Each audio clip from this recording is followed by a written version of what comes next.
adalah Sang Firman yang telah menjadi manusia. Oleh Yesus adalah Sang Firman yang hidup. Allah telah menjadikan alam semesta. Jadi makanya Yesus mengatakan, aku ada sebelum dunia ini dijadikan. Artinya sebelum dunia dijadikan, Yesus itu belum, kata Allah itu belum jadi manusia. Makanya di dalam Kejadian 1 ayat 1 sampai 3 ayat 3 dikatakan berfirmanlah Allah. Kata berfirmanlah Allah itu adalah perkataan Allah itu sendiri. Ketika kita masuk di dalam Injil Yohanes 1 ayat 1, pada mulanya adalah firman, firman itu bersama-sama dengan Allah dan firman itu adalah Allah. 1 Yohanes 1 ayat 14, firman itu telah menjadi manusia, dialah Yesus. Makanya Yesus mengatakan, aku ada sebelum dunia dijadikan. Karena Yesus itu sebelum dia jadi manusia, dia adalah perkataan Allah. Oleh Yesus adalah Sang Firman yang hidup, Allah telah menjadikan alam semesta. Coba kita lihat Ibrani 1 ayat 1 sampai 2 dikatakan, setelah pada zaman dahulu Allah berulang kali dan dalam berbagai cara berbicara kepada nenek moyang kita dengan perantara nabi-nabi, maka pada zaman akhir ini Ia telah berbicara kepada kita dengan perantaraan anaknya yang telah Ia tetapkan sebagai yang berhak menerima segala yang ada. Oleh Dia, oleh Yesus, Allah telah menjadikan alam semesta. Karena Yesus itu adalah perkataan Allah itu sendiri. Yesus adalah Sang Firman Allah yang menciptakan segala sesuatu baik di surga maupun di bumi. Kolose 1 ayat 15 sampai 16 mengatakan, Ia adalah gambaran Allah yang tidak kelihatan, yang sulung, lebih utama dari segala yang diciptakan. Karena di dalam Dialah telah diciptakan segala sesuatu. Karena di dalam Yesus diciptakan segala sesuatu yang ada di surga dan yang ada di bumi, yang kelihatan, yang tidak kelihatan, baik singgasana maupun kerajaan, baik pemerintah maupun penguasa. Segala sesuatu diciptakan oleh Dia dan untuk Dia.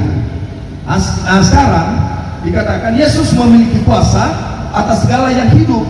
Di dalam Yohanes 17 ayat 2, sama seperti engkau telah memberikan kepadanya kuasa atas segala yang hidup, demikianlah pula Ia akan memberikan hidup yang kekal kepada semua yang telah engkau berikan kepadanya. Jadi Yesus itu adalah Tuhan. Lewat Yesus Kristus manusia mendapatkan jalan keselamatan. Karena kembali lagi, akulah jalan kebenaran dan hidup. Tidak ada orang yang bisa sampai kepada Bapa tanpa melalui aku.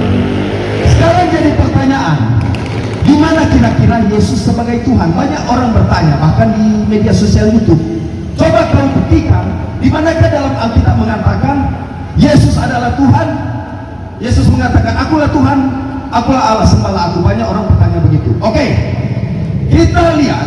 Jadi Yesus dapat memberikan. Jadi kalau Tuhan, Dia punya mujizat dan Dia itu lebih daripada segala yang hidup.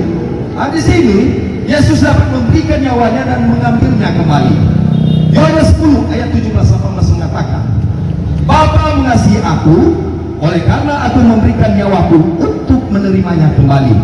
Tidak ada seorang pun mengambilnya daripadaku, melainkan aku memberikannya menurut kehendakku sendiri. Nah ini, aku berkuasa memberikannya dan berkuasa mengambilnya kembali. Inilah tugas yang kuterima dari Bapakku. Jadi Yesus itu bisa memberikan nyawa dan bisa mengambilnya kembali. Cuma Tuhan yang boleh bikin. Kalau nabi-nabi satu kalimat ya sudah selesai. Karena cuma Tuhan yang bisa melakukan mujizat besar seperti itu. Kemudian nama itu sudah diberikan kepada Tuhan Yesus. Dikatakan Yohanes 17 ayat 11, dan aku tidak ada lagi di dalam dunia, tetapi mereka masih ada di dalam dunia. Dan aku datang kepadamu, ya Bapa yang kudus, peliharalah mereka dalam namamu, yaitu namamu yang telah engkau berikan kepadaku, supaya mereka menjadi satu sama seperti kita. Nama itu diberikan kepada Yesus karena Yesus itu adalah Sang Pantokrator, penguasa tunggal. Dia adalah Tuhan. Kemudian, nah ini DP kunci pertanyaan yang banyak orang bertanya. Di manakah ayat Alkitab mengatakan akulah Tuhan dan sembahlah aku? Oke. Yesus mengatakan diri sebagai Tuhan. Kalau kita buka di dalam kitab Yohanes 9 ayat 35 sampai 38 dikatakan, ini percakapan antara Yesus dengan yang orang yang sakit.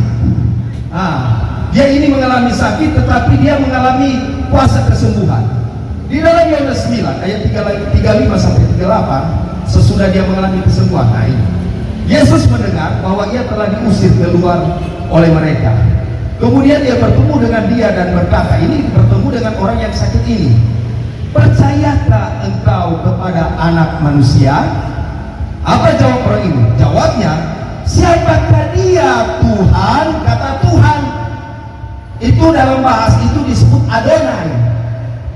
Gelar, siapakah dia Tuhan?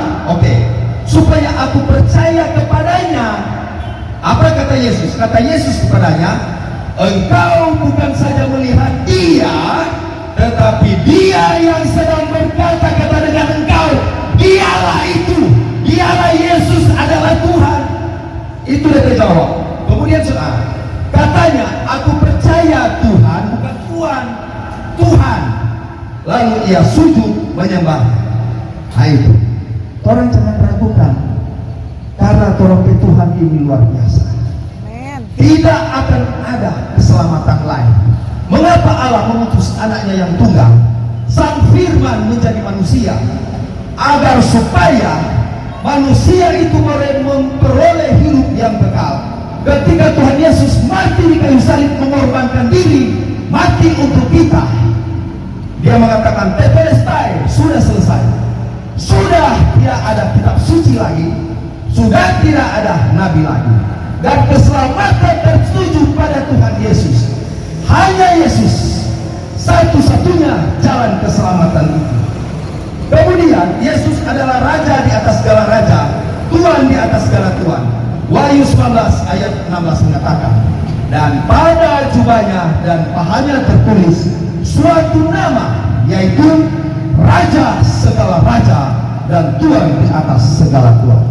Bapak Ibu Saudara sekalian, ketika kita mulai mengetahui kebenaran firman Tuhan, ketika kita banyak belajar tentang firman Tuhan, mari sekarang orang yang takut akan Tuhan, pegang teguh keyakinan itu, pegang terus sampai orang mati. Karena apa?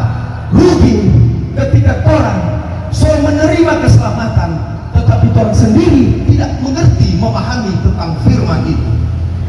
Jangan sampai orang yang seorang Kristen, tetapi orang tidak melakukan. Iman tanpa perbuatan adalah sia-sia. Iman tanpa perbuatan adalah mati. Cara satu-satunya agar kita menuju pada keselamatan, kita berteosis, menyatu dengan Kristus Yesus, melakukan setiap perintah dan menjauhi larangan Tuhan.